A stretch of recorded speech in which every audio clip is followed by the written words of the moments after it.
enigma de Walkíria. O casamento amaldiçoado que se tornou lenda. O vestido de noiva branco acentuava sua beleza, e cada detalhe da cerimônia havia sido planejado meticulosamente. O dia da noiva foi repleto de risos, lágrimas de felicidade e promessas de um futuro brilhante ao lado de seu amado. O momento tão aguardado chegou. Ela caminhou pelo corredor da igreja, com os olhos fixos no noivo, cujo sorriso refletia sua própria felicidade. No entanto, no instante em que Walkíria e seu noivo trocaram os votos, algo terrível aconteceu. Um estrondo ensurdecedor ecoou pela igreja, fazendo com que todos se virassem em choque. O teto desabou, enviando destroços e poeira por todo o lugar. O que era para ser um dia de celebração transformou-se em um pesadelo.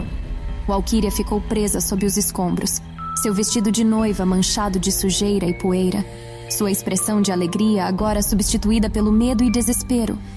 Os convidados correram para ajudar, mas as tentativas de resgate foram em vão. Walkíria estava presa sob uma viga de madeira maciça, ferida e incapaz de se mover. A tragédia abalou a todos na igreja, mas, milagrosamente, seu noivo escapou ileso. Horas se passaram enquanto equipes de resgate trabalhavam incansavelmente para libertar Walkíria. Enquanto esperava na escuridão, ela começou a ouvir sussurros perturbadores ao seu redor. Vozes sussurrantes, como se viessem de além-túmulo, sussurravam seu nome e segredos sombrios. Finalmente, após uma longa e angustiante espera, Walkíria foi resgatada, mas ela nunca mais foi a mesma. O trauma daquele dia deixou marcas profundas em sua mente. Ela alegou ter visto aparições de pessoas que morreram no acidente, implorando por sua ajuda. O casamento amaldiçoado de Walkíria tornou-se uma lenda urbana na cidade.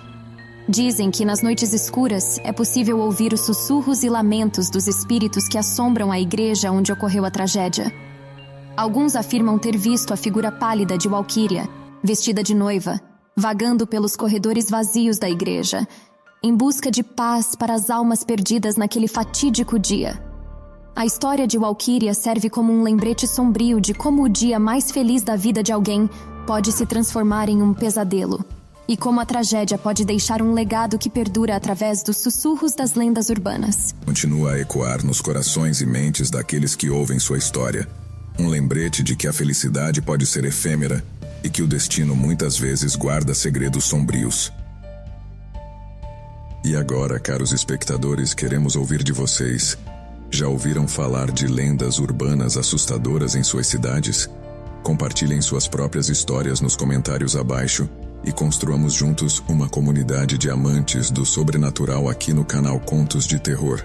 Até a próxima, quando mais enigmas sombrios nos aguardam.